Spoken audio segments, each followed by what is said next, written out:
Good morning, students. So, in today's lecture, we will be discussing the logic of the another technique used for the critical section problem, which is known as the semaphore. In the previous lecture, we have already discussed the concept of semaphore. What do you mean by semaphore? What are the operations, atomic operations used in the semaphores, and what are the advantages and disadvantages of the semaphores, the types of semaphores, and the uh, basically overall the theoretical part of the semaphore we have already discussed. तो semaphore के अंदर जिस तरीके से वो काम में आता है, it is use for an number of processes. ठीक है, किस तरीके से वो काम में आएगा और प्लस किस तरीके से वो जो मेरा क्रिटिकल सेक्शन का क्राइटेरिया है, जो कि म्यूचुअल एक्सक्लूजन है, प्रोग्रेस है और बाउंडिंग वेट है, वो किस तरीके से वो पूरा करेगा. एटलीस्ट जो मेन दो हैं जो कि मैंडेटरी हैं, उनको किस तरीके से वो सॉल्व करेगा, वो हम आगे देखेंगे. So let's begin with this lecture. So first of all we will discuss the application of the semaphore. ठीक है, सीमाफोर तीन तरीके से काम में आता है. ये तीनों ही तरीके हम अभी इस सेशन में डिस्कस करेंगे. सबसे पहली चीज तो क्रिटिकल सेक्शन प्रॉब्लम है. क्रिटिकल सेक्शन प्रॉब्लम को तो ये सॉल्व करेगा ही करेगा, प्लस ऑर्डर ऑफ एग्जीक्यूशन भी हम सीमाफोर को यूज करके अपना एस्टेब्लिश कर सकते हैं. किस तरीके से ऑर्डर ऑफ एग्जीक्यूशन होगा? ऑर्डर ऑफ एग्जीक्यूशन का मतलब ये है स्टूडेंट्स कि लेट सपोज, मैं इसमें एग्जांपल में बताऊंगा, लेट सपोज मेरे पास n नंबर ऑफ प्रोसेसेस है, तो किस प्रोसेस को मेरे को पहले क्रिटिकल सेक्शन को एक्सेस करवाना है, किस प्रोसेस को मुझे बाद में कराना है. तो पूरा का पूरा जो ऑर्डर ऑफ एग्जीक्यूशन होगा, ये भी मैं सीमाफोर को यूज करके डिसाइड कर सकता हूँ, ऑर्डर ऑफ एग्जीक्यूशन. तीसरा होता है रिसोर्स मैनेजमेंट. किस तरीके से मैं अपने रिसोर्सेज को मैनेज कर सकता हूँ, ये भी बहुत इंपॉर्टेंट टॉपिक है. ठीक है, तो इसके अंदर ये एक बेस्ट एग्जांपल है आपका काउंटिंग सीमाफोर का. तो किस तरीके से मैं अपने रिसोर्सेज को मैनेज कर सकता हूँ बाय यूजिंग सीमाफोर, ये भी हम इस लेक्चर के अंदर देखेंगे. तो ये तीनों की तीनों एप्लीकेशंस हम सीमाफोर के अंदर इस लेक्चर के अंदर देखेंगे. फाइन. तो सबसे पहले अपन देखेंगे semaphore with critical section problem. तो क्रिटिकल सेक्शन प्रॉब्लम में क्या होना है? Whenever we are using semaphore for critical section problem, we have to initialize the integer variable s with 1. That means s equals to 1. अब इधर मैंने लिखा है y, तो ये आपको जवाब बताना है मेरे को कमेंट सेक्शन में कि क्यों हमने s equals to 1 को रखा है. Once it is initialized, then it can be accessed only by two atomic operation which are wait and signal. ठीक है, तो जैसे ही मेरे जो वेरिएबल है, यहाँ पे मैंने वेरिएबल एस माना है, मैं इसको कुछ भी मान सकता हूँ. ठीक है, वो जैसे इनिशियलाइज हो जाएगा, एस इक्वल्स टू 1 हो जाएगा, तो उसको दो ऑपरेशंस के थ्रू हम क्रिटिकल सेक्शन को एक्सेस कर सकते हैं. एक तो वेट ऑपरेशन होगा, एक सिग्नल ऑपरेशन होगा. तो basically these atomic operations are nothing but the functions. ठीक है, from the programming point of view. तो वेट के अंदर जो मैंने आर्ग्यूमेंट दिया हुआ है, जो मैंने पैरामीटर पास किया हुआ है, आप यहाँ देख सकते हैं. चाहे वो वेट हो, चाहे वो सिग्नल हो, इन दोनों के अंदर जो मैंने आर्ग्यूमेंट्स या फिर पैरामीटर कहूँ, argument and parameters are one of the same thing. तो ये दोनों मैंने इसके अंदर पास किए हुए हैं एस नाम से. तो वेट के आगे मैंने एक ब्रैकेट लगा हुआ है, सिग्नल के आगे मैंने एक ब्रैकेट लगा हुआ है. दैट मीन्स के दीज आर द फंक्शंस. तो वेट एक फंक्शन है, सिग्नल एक फंक्शन है, इसके अंदर जो पैरामीटर्स हैं, जो आर्ग्यूमेंट है, वो मैंने एस पास किया है. और वो क्या करेंगे? वेट तो कर देगा इसको डिक्रीमेंट बाय 1 और सिग्नल कर देगा इसको इंक्रीमेंट बाय 1. ठीक है, लेकिन ये इंक्रीमेंट वेट के साथ एक कंडीशन मैंने आपको पहले भी बता दी है कि वेट कभी भी, सबसे पहली चीज, एक तो नॉन इंटीजर होना चाहिए और प्लस ये कभी भी जीरो नहीं हो सकता. ठीक है, इसलिए इसको 1 रखा गया. तो मैंने इसका आंसर भी आपको बता दिया है, लेकिन फिर भी आप गूगल करें इसको, देखेंगे why we are initializing S equals to 1. क्योंकि अभी तक हम लोगों ने जो देखा था, जब हम टू प्रोसेस की प्रॉब्लम को, क्रिटिकल सेक्शन को डिस्कस कर रहे थे, तो हमेशा हम, चाहे वो टर्न वेरिएबल हो, चाहे फ्लैग वेरिएबल हो, या टर्न और फ्लैग दोनों ही हो, हम सबसे पहले उसको 0 से इनिशियलाइज कर रहे थे. लेकिन सीमाफोर के केस में हमको इसको इनिशियलाइज करना पड़ेगा 1 से. तो वो ऐसा क्यों करते हैं, वो आप भी देखें और मुझे बताएं आपके रिव्यूज क्या हैं. Fine. So these are the body of wait and the signal. ठीक है, वेट की बॉडी इस तरीके से है. Wait S, curly braces open, while s is lesser than equal to 0 semicolon, s equals to s plus 1. Signal के अंदर signal S S is equal to S plus sorry S is equal to S minus one wait में और S is equal to S plus one. तो यहाँ पे हम देख सकते हैं कि सिर्फ मैंने कंडीशन वेट के अंदर दी हुई है, सिग्नल के अंदर नहीं दी हुई।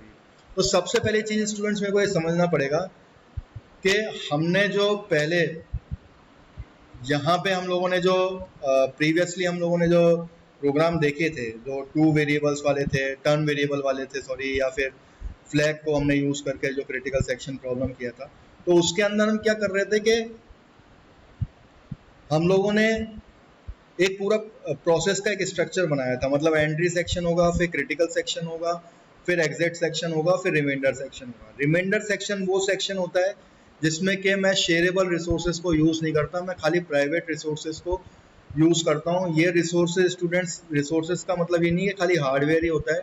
रिसोर्सेज का मतलब वेरिएबल्स भी हो सकते हैं, मेमोरी भी हो सकती है, सॉफ्टवेयर रिसोर्सेज भी हो सकते हैं, हार्डवेयर रिसोर्सेज भी हो सकते हैं।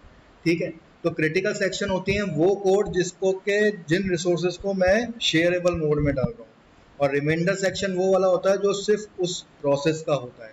ठीक है, तो किसी भी प्रोसेस का अगर मैं एक प्रोसेस का एक कंट्रोल ऑफ एग्जीक्यूशन देखूं तो वो इसी तरीके से होता है कि एक कंडीशन होती है वाइल, उसके बाद वो जब तक ट्रू रहेगी जब तक वो चलता रहेगा, और उसके बाद एक एंट्री सेक्शन होगा, फिर उसके बाद क्रिटिकल सेक्शन होगा, फिर एग्जिट सेक्शन होगा, फिर रिमाइंडर सेक्शन होगा। ठीक है, तो यहाँ पे मैंने क्या करा है कि किस तरीके से मैं चेंजेस करूंगा वो मैं आपको बताता हूँ, अभी अभी आगे बताएंगे। लेकिन यहाँ पे मैंने क्या करा है कि दो एक अलग अलग तरह के फंक्शंस बना दिए। वहां तो मैं वेरिएबल ले रहा था, लेकिन मैंने अब वेरिएबल का कंसेप्ट यूज ना करके मैंने उनको फंक्शन बना दिया है। और इसके अंदर भी मैंने क्या करा है, सिर्फ सिंपल सा एक कोड लिख दिया, while S is not equal to zero. अब ये है तो दिखने में बहुत सिंपल, लेकिन ये बहुत ही ट्रिकी है। मैंने आप लोगों को बता दिया है, पहले भी हम डिस्कस कर चुके हैं। मैंने ये कंडीशन के आगे सेमीकोलन लगा दिया है।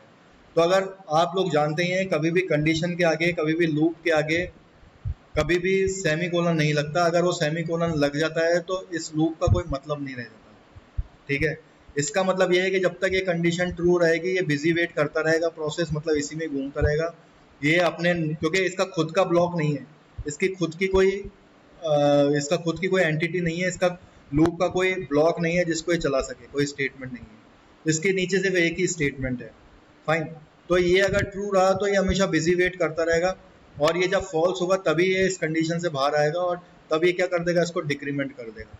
ठीक है, और मैं चाहता भी यही हूँ, और ये किस तरीके से काम आएगा वो हम आगे देखेंगे, और सिग्नल के केस में वो इंक्रीमेंट हो जाएगा। तो this is a very simple piece of code. Now let's see the next slide. Now we will discuss how weight and signal will help in solving the critical section problem for the number of processes। तो ये general body है, मैं आपको बता ही चुका हूँ। यहाँ पे एंट्री सेक्शन है, क्रिटिकल सेक्शन है, एग्जिट सेक्शन और रिमाइंडर सेक्शन है।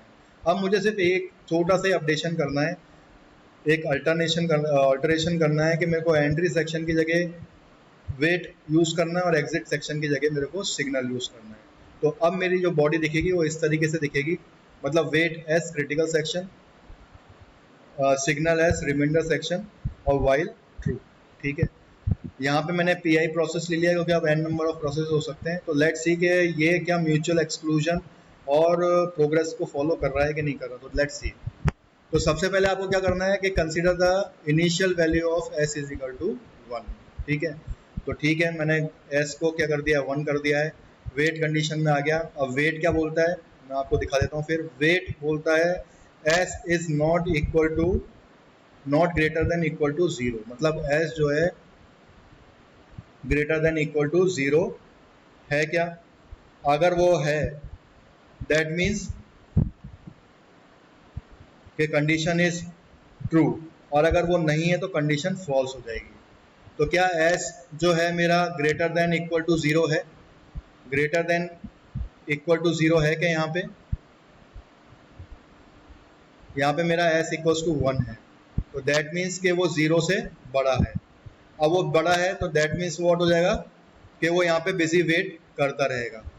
ठीक है, तो ये इस के अंदर नहीं जाएगा, मतलब वेट जो है हमेशा मेरा बिजी वेट होता रहेगा। दैट मीन्स कि इसको क्रिटिकल सेक्शन में जाने की परमिशन नहीं मिलेगी। तो दैट मीन्स व्हाट, क्या उसको सिग्नल में जाना है, सिग्नल में जैसे ही जाएगा तो S is equal to S equals to 1 कर देगा। Oh I am sorry students, मैंने थोड़ा गलत बोल दिया।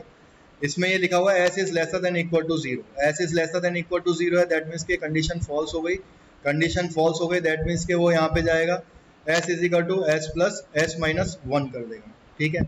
अब जैसे ही एस माइनस वन कर दिया तो एस की वैल्यू मेरी हो गई जीरो, तो एस की वैल्यू जीरो हो गई, तो दोबारा अगर मैं वेट पे जाऊंगा तो ये कंडीशन ट्रू हो जाएगी, और ये कंडीशन ट्रू हो जाएगी तो ये बिजी वेट में चला जाएगा। दैट मीन्स व्हाट, कि इसको क्रिटिकल सेक्शन को कंप्लीट करने के बाद सिग्नल में जाना है, और जैसे ही वो सिग्नल में जाएगा तो वो एस प्लस वन हो जाएगा, ठीक है।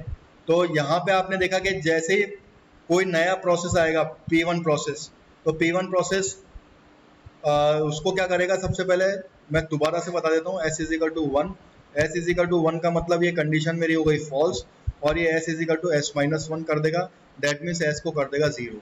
अब मान लीजिए कॉन्टेक्स्ट स्विच होता है और दूसरा प्रोसेस आया था P2, तो क्या वो जा पाएगा? नहीं जा पाएगा, क्योंकि ये कंडीशन ट्रू हो जाएगी और बिजी वेट होने लग जाएगा। अब ये कंडीशन फॉल्स कब होगी? जब वो मेरा दूसरा जो प्रोसेस है वो सिग्नल पे आएगा और सिग्नल पे आके इसको एस प्लस वन कर देगा। तो जब मेरा P1 पूरा के तरह से क्रिटिकल सेक्शन को एक्सेस करके सिग्नल को एस प्लस वन कर देगा, तभी वो जा सकता है। तो बेसिकली इसके अंदर क्या करना है अपने को, इसमें वो ही प्रोसेस जा सकता है जो इस वेट को जब इसकी एस की वैल्यू वन होगी, तो इसमें बेसिकली ऑटोमेटिकली प्रोग्रेस हो रही है, ठीक है। सिर्फ उसी प्रोसेस को एक्सेस करने को मिल रहा है जब S is equal to one होगा। तो जैसे ही S is equal to one हो रहा है, तो S is equal to one के बाद वो क्या कर दे रहा है, S is equal to one के बाद उसको एस माइनस वन कर दे रहा है, दैट मीन्स कि वो उसको जीरो कर दे रहा है। अब अगर इस बीच में कॉन्टेक्स्ट स्विच होता है तो कोई भी प्रोसेस आके इसको नहीं ले सकता, ठीक है, क्योंकि एस की जो वैल्यू है वो जीरो हो रही है, और जो मेरा वेट है वो हमेशा कंडीशन उसकी ट्रू ही दिखाता रहेगा, और बिजी वेट यहाँ पे ही होता रहेगा जब तक के होता रहेगा, जब तक के वो सिग्नल को इंक्रीमेंट नहीं कर देता। फाइन। सो इस तरीके से मेरी सीमाफोर की प्रॉब्लम सॉल्व हो गई है। एन नंबर ऑफ प्रोसेस के लिए हो सकता है, आप इसको ट्राई करें और आप इसको सॉल्व करें। फाइन। अब मैं ऑर्डर ऑफ एग्जीक्यूशन में बताता हूँ। ऑर्डर ऑफ एग्जीक्यूशन में देख लीजिए आप, जैसे मान लीजिए मेरे को ऑर्डर ऑफ एग्जीक्यूशन रखना है, P2 पहले होगा, फिर P1 होगा, फिर P3 होगा। तो यहाँ पे मैंने क्या करा है, दो सीमाफोर्स यूज करे हैं। इनिशियली मैंने यहाँ पे S1 और S2 की वैल्यू जीरो रखी है, ठीक है। मैंने आपको बताया क्रिटिकल सेक्शन प्रॉब्लम में S is equal to one रहना है, लेकिन अगर मैं ऑर्डर ऑफ एग्जीक्यूशन को यूज कर रहा हूँ तो S1 और S2 की वैल्यू कोई भी रह सकती है। तो यहाँ पे मैंने S1 की वैल्यू जीरो रखी है, तो दैट मीन्स कि वेट जो है मेरा कंडीशन ट्रू हो गया है। कंडीशन ट्रू हो गया तो मतलब P1 को मेरे को चांस नहीं मिलेगा, और यहाँ पे S2 की वैल्यू मैंने जीरो रखी हुई है, तो P3 को भी चांस नहीं मिलेगा। तो सबसे पहले चांस किसको मिलेगा? P2 को मिलेगा। तो यहाँ पे जो मैंने ऑर्डर ऑफ एग्जीक्यूशन रखा है उसी तरीके से फॉलो हो रहा है। तो जैसे P2 होगा उसको क्या कर देगा, सिग्नल S1 को इंक्रीमेंट कर देगा, क्योंकि सिग्नल इंक्रीमेंट करता है। और वेट, अब मैं देख रहा हूँ वेट S2, तो वेट S2 अभी भी जीरो है, तो P3 को चांस नहीं मिलेगा, लेकिन किसको मिलेगा चांस? क्योंकि अब S1 की वैल्यू हो गई है वन, दैट मीन्स की कंडीशन हो जाएगी फॉल्स, और P1 को एक्सेस मिलेगा, और यहाँ पे क्या हो जाएगा, सिग्नल S2 इंक्रीमेंट हो जाएगा। तो सिग्नल S2 इंक्रीमेंट हो गया, तो अब वेट S2 की वैल्यू अब क्या हो गई, कंडीशन क्या हो गई, फॉल्स हो गई, और P3 को एक्सेस मिलेगा। तो इस तरीके से मैं ऑर्डर ऑफ एग्जीक्यूशन को भी कंट्रोल कर सकता हूँ, ठीक है। आपको मोटा मोटा ये जानना है कि वेट का मतलब होता है डिक्रीमेंट, सिग्नल का मतलब होता है इंक्रीमेंट। बस वेट के अंदर ये चेक करना है आपको कि एस की वैल्यू वन रहनी चाहिए। अगर एस की वैल्यू जीरो हो गई तो कंडीशन हो जाएगी मेरी ट्रू, और वो बिजी वेट करने लग जाएगा। और अगर एस की वैल्यू वन है तो कंडीशन हो जाएगी फॉल्स, और वो नेक्स्ट क्रिटिकल सेक्शन को एक्सेस कर सकेगा। अब मैं बताता हूँ कि किस तरीके से रिसोर्स मैनेजमेंट हो सकता है। लेट सपोज कि मेरे पास 5 प्रिंटर हैं, ठीक है, मतलब 5 इंस्टेंसेस हैं प्रिंटर के, मतलब 5 प्रोसेस उसको एक साथ एक्सेस कर सकते हैं। तो मेरे को अब एस की वैल्यू क्या रखनी है, 1 रखनी है, 5 रखनी है। बट ऑब्वियस स्टूडेंट्स के अब मेरे पास जब 5 इंस्टेंसेस हैं प्रिंटर्स के, मतलब मेरा प्रिंटर एक नेटवर्क प्रिंटर है जिसको कि 5 रिसोर्सेज 5 प्रोसेस एक्सेस कर सकते हैं। तो मैं किस तरीके से एक्सेस करूँगा, उसमें मैं वेट एस की वैल्यू 5 रख दूंगा। तो सबसे पहले 5 होगा, 5 वेट कंडीशन फॉल्स होगी, और सिग्नल क्या कर देगा उसको, वेट उसको क्या कर देगा, 4 कर देगा। 4 करने के बाद सिग्नल उसको दोबारा 5 कर देगा। फाइन। तो ये कब तक चलता रहेगा, जब तक कि मेरा, ये तो मेरा एक नॉर्मल कंडीशन हो गई, लेकिन जब मेरा वेट एक साथ 5 आ सकते हैं, क्योंकि कैसे आएंगे, क्योंकि जब मेरा वेट 4 है, फिर मेरा वेट 3 हो जाएगा, फिर मेरा वेट 2 हो जाएगा, फिर मेरा 1 हो जाएगा, तब तक 5 प्रोसेस इसके अंदर आके क्रिटिकल सेक्शन को एक्सेस कर सकते हैं। उसके बाद नहीं कर पाएंगे जैसे मेरी s की वैल्यू 0 हो जाएगी।